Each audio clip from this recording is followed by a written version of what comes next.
My name is Jason Christoff. My presentation today will be Weaponized Psychology and Propaganda during the COVID operation. Please move ahead, Rob. The first psychological weapon used against the public during COVID was confusion. Next slide. Confusing a targeted audience is one of the necessary ingredients for effective mind control. This from Dr. Yus Merleau. He was a behavioral modification expert. Confusion sets the subconscious into believing it lacks clarity, believing itself unable to make logical decisions. Therefore, our neurological system finds it safer to outsource personal authority and decision-making to external third parties when confused. Next slide. As you can see in this diagram, destructive interference. Opposing beliefs cancel each other out energetically, causing a flat line and a cessation of thought. That means if you're in the ruling group and you can confuse the group you're ruling, you can stop them from thinking, and then you will be able to manhandle them psychologically at will. Next slide. This is confusion examples launched at the public during COVID. Gyms were closed during a declared health emergencies, yet liquor stores, fast food restaurants, weed shops in Canada, and junk food corner stores were open for business. You weren't permitted to bring your own grocery bags from home to the grocery store, yet you were permitted to wear your clothes to the grocery store, which also came from home. Next slide. You had to enter a restaurant standing, wearing a mask, yet when you sat down, you could take the same mask off and then the mask back on when using the toilet. Doug Ford's medical advisor, Dr. Yaffe in Ontario, Canada, declared that testing teachers daily for COVID wasn't being done because the test is unreliable 50% or more of the time, yet the same testing was deemed mandatory and essential by the same government for many other sectors. Were you confused? Of course you were, because that was the design intent. Dr. Fauci proudly declaring at the beginning of the pandemic no masks were necessary, then one mask, then two, then none if you complied, then all back on regardless of your vaccine status, then magically masks did not matter. Big box stores all open, local businesses closed, vaccines were declared safe and effective, but vaccine makers insisted that they hold no legal liability for death or injury from those safe and effective vaccines. News anchors parroted key phrases like trust the science, yet the science to be trusted was never displayed, and anyone asking to verify the science was attacked and told they were anti-science.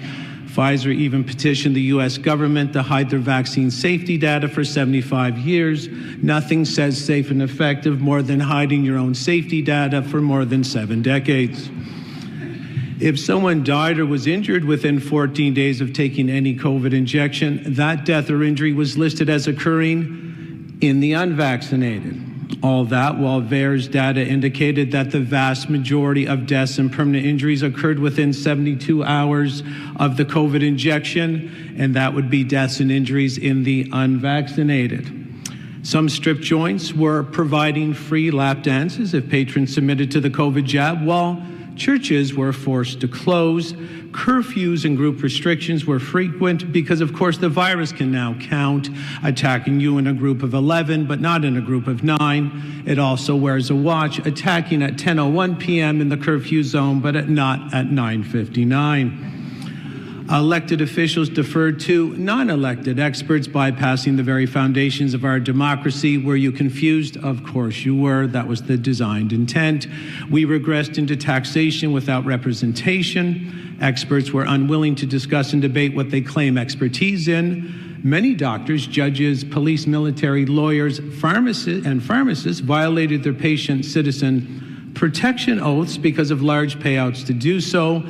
Multi-gender programming erupted, plus men started to dominate female sports and female safe areas. When you're going to weaponize confusion against the public, you pile it high and wide.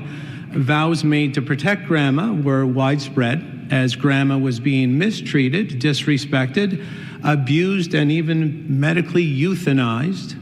Measures said to, go ahead, Rob. Measures said to protect lives, obviously destroyed lives, communities, and our collective humanity.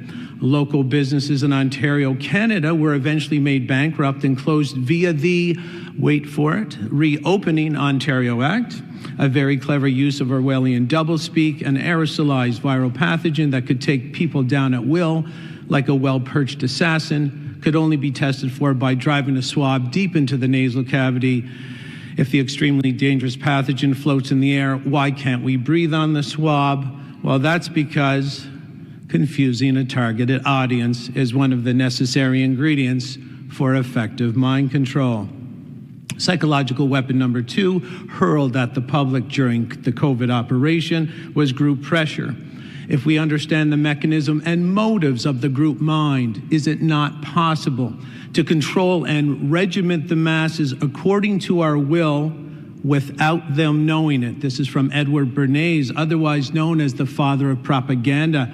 Human pressure to fit into the herd is genetic, a safety mechanism which operates outside our control, much like how a cut heals itself. We're designed to seek safety in the bigger group. We're designed to feel afraid and vulnerable when we believe we're in the smaller group. We seek safety first, not happiness, nor logic, nor rational analysis of our problems. This is Justin Trudeau's famous small fringe minority speech. If we look at it together, we can look for the weaponized group pressure psychology hurled at the public. Let's read it together. It's important to underline that close to 90% of truckers in this country are vaccinated, like close to 90% of Canadians. Canadians have stepped up to protect each other, our frontline workers, to protect our elders, to protect our youth. And the overwhelming majority, close to 90%, have done exactly that, got vaccinated.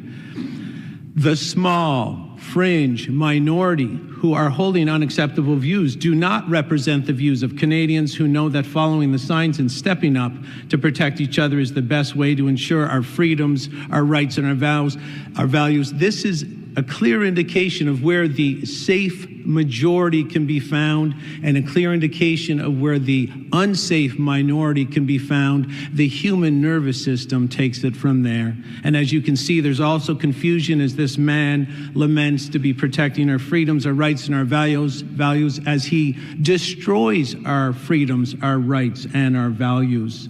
Other weaponized psychology used against the public during the COVID operation: fear, guilt, shame, disempowering repetitive content, psychological priming, flooding the zone with utter liarrhea, abuses of power, demoralization, destabilization, paycheck mind control, bullying, psychic terrorism, isolation, and poisoning, just to name a few. Let's end today with 3 quotes.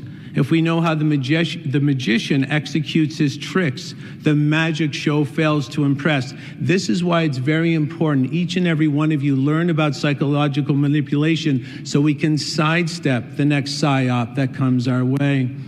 You can't farm lions, only lambs, and all this psychological manipulation is designed to make the once powerful human lion a very easily ruled and easily farmed human lamb. Evil spares no one and uses everyone. This is a message to the people under paycheck mind control who are selling our souls to the highest bidder. When you become surplus to requirement, you will be wiped off the chessboard as quick as you were put on it. Mark my words. Ending remarks. It is time we all lead with morality and ethics once again. It's time each person dedicate on a personal level to the founding principles of our great nations. I have a dream to see justice, morality, and ethics fly high over all our lands once again. It is time to level up, adult up, power up, and lion up. The great lion in all of us sleeps no more. I believe in each and every one of you. It's time we all bring the light back. We will make the world great again by making ourselves great again. Be brave, lead, Take action, fear nothing, and let your line be heard. Pay very close attention today to the work of Dr. Meryl Nass. This fight is for all the marbles. Lion up and remember your roar. My name is Jason Christoff. Thank you for listening.